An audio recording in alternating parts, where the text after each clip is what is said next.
Hello guys! Welcome back to my channel and welcome if you're new. Thank you for subscribing, and if you haven't subscribed yet, please hit that subscribe button and i-click nyo na rin po ang notification bell para lagi po kayo ma-notify pag may mga bago po akong vlogs weekly. Na-miss ko kayo sobra guys dahil last week po ay hindi po ako nakapag-upload dahil nagpahinga muna po ako ng konti. So ngayong week naman po ay samahan niyo po kami ng mga bata na mag-declutter, mag-reorganize at i-makeover po itong kanilang playroom dahil gagawin na rin namin siyang study room ng mga kids. I-announce na rin po namin ang winners sa ating 15K subscribers giveaway. Kaya stay tuned po para malaman nyo kung sino po yung 5 lucky winners for our 15K subscribers giveaway. And isa pa, meron tayong panibagong giveaway kaya abangan nyo po lahat yan. Stay with me until the end para po malaman nyo kung sino ang mga winners at magkaroon po kayo ng chance na manalo ulit for another giveaway. Today, tutulungan ako ng mga kids para mag-declutter ng mga toys nila. Dahil marami talagang toys dito na hindi nila ginagamit. Tsaka gusto ko sila mag-decide alin na ba yung gusto nila talagang i-let go.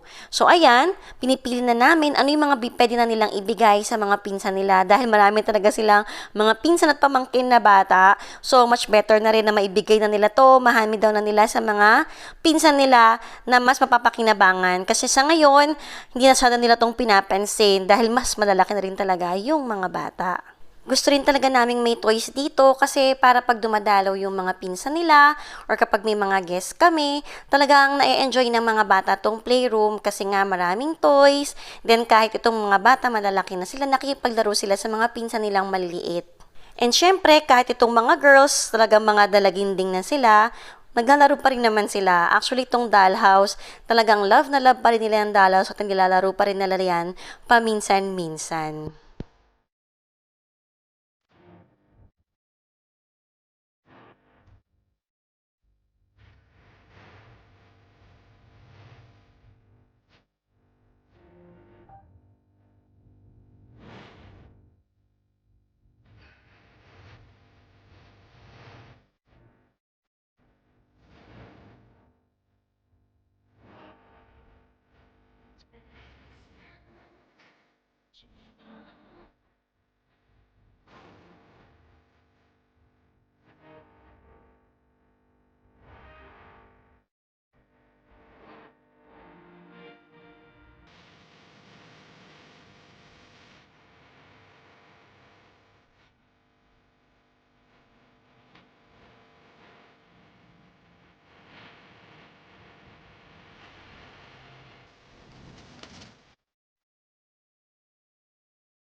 Okay, thank you lang ako sa Shop and Bake for sending me this kitchen set and itong hand blender pro. So, thank you Shop and Bake. So, pag gusto nyo rin to guys, please check Shop and Bake page. Meron din silang Shopee store. Ilalagay ko yung link sa description box pati nung kanilang FB page. So, if you need baking ingredients, baking tools, packaging, lahat yan meron sa Shop and Bake, and also they offer baking classes. So check their page guys kapag may mga kailangan kayo about baking and cooking. Napaka-generous ng Shop and Bake guys.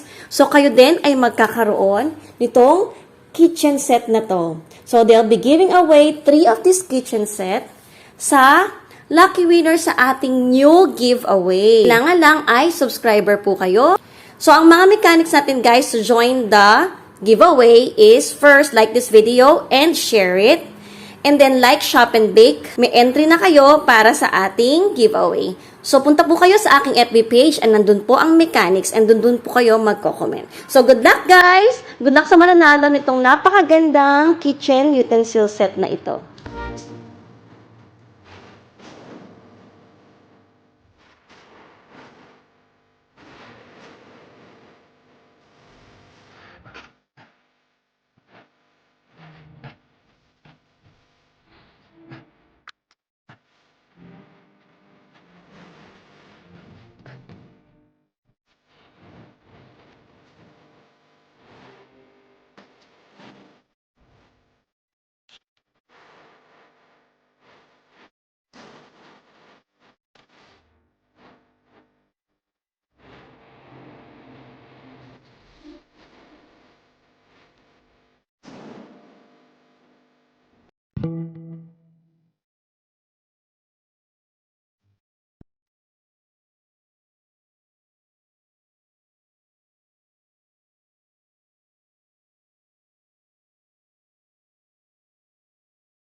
Yung playroom ngayon na study room na rin ng mga kids. So, ngayon kasi pwede na sila lumipat dito dahil by this week, mapapakabit na namin yung solar namin. So, pwede na unlimited aircon. So, pretty much the same pa rin naman yung mga nasa desk nila. So, itong table na to, isa lang yung bagong bili ko dyan. Ito lang. Nabili ko siya sa FB Marketplace for 980. And the rest is dati na namin own. So, ayan, nung inayos ko tong room, ang nagastos ko lang is this one. 1,000 lang para sa isa pang table para sa mga bata. And then, ito pa rin yung organizer nila. We bought from Lazada. Lalagay ko lang sa description box ulit kung saan namin yan nabili, yung seller niyan. And then also, yung kanilang headset, itong Logitech na H150 na headset ng mga bata. And then, ito yung mga laptops nila. Lagi ako natatanong tungkol sa mga electric fans na to.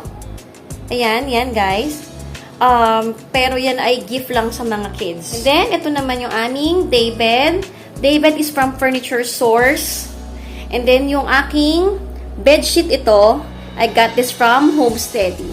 And then, ito yung bookshelves nila. Mandawi foam ko naman ito nabili.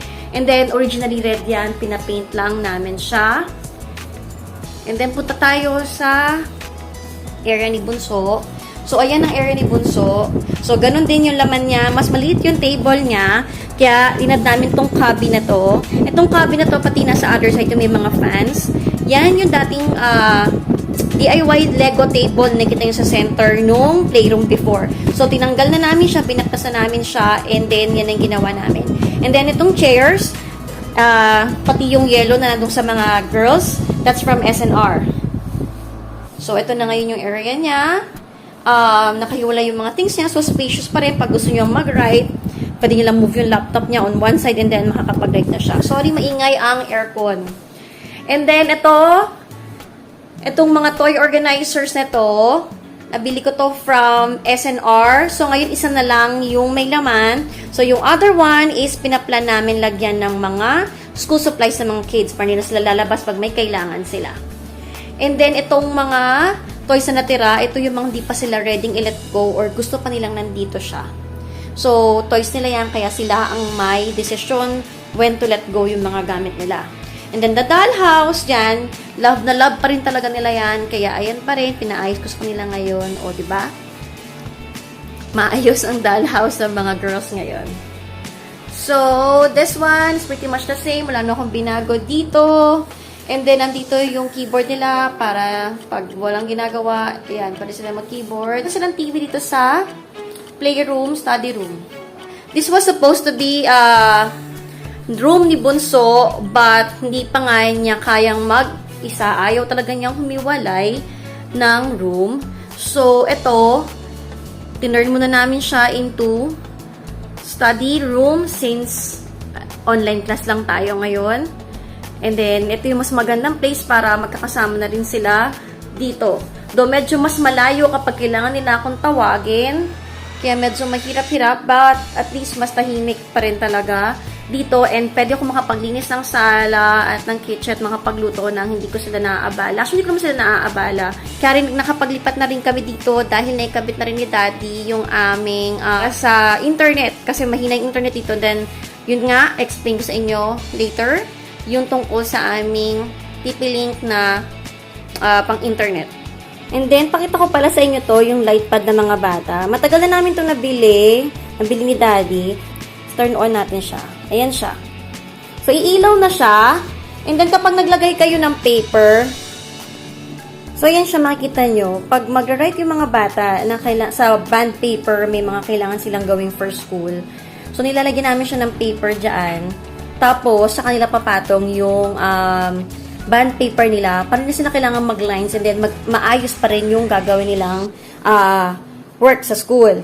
So, ayan, may power bank na nandito para doon na nila sinasaksak. Pero pwede ito diretso, saksak naman.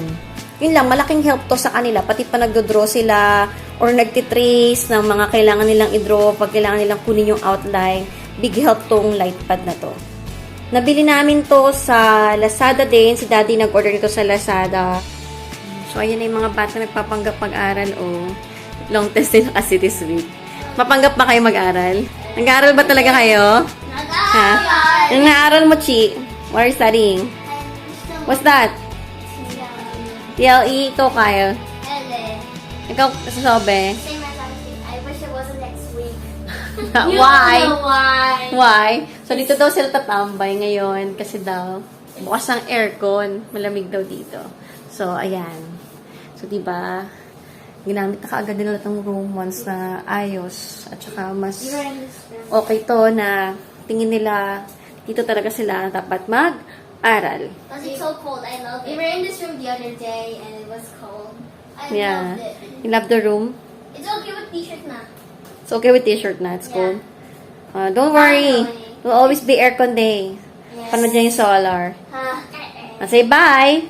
Bye-bye. So, unbox na natin yung TP-Link Deco M5. So, it's a 2-pack. So, ito yung mga laman niya. So, ito yung 2-pack ng mesh router.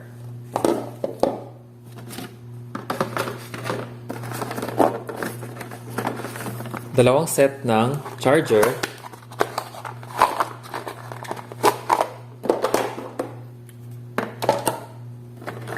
Tsaka to, charger.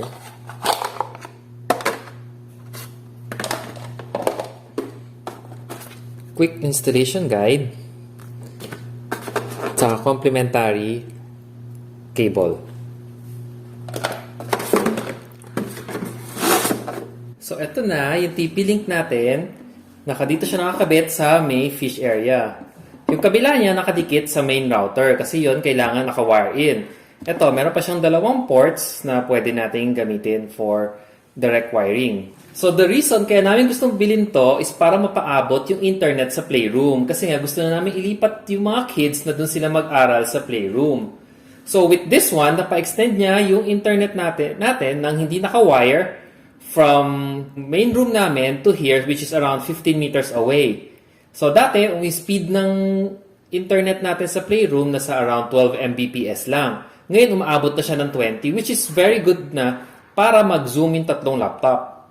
Tsaka Netflix. Ang advantage nito sa ibang mga repeater, ito kasi, ang mesh kasi, safe password siya. So meaning kay maglakad-lakad ka, hindi siya naglilipat-lipat ng router. Parang isang router lang yung ginagamit mo. Also, may 5G din to. So mayroon tayong 2.4 tsaka 5G. Ito may 5G siya. So it's a lot faster.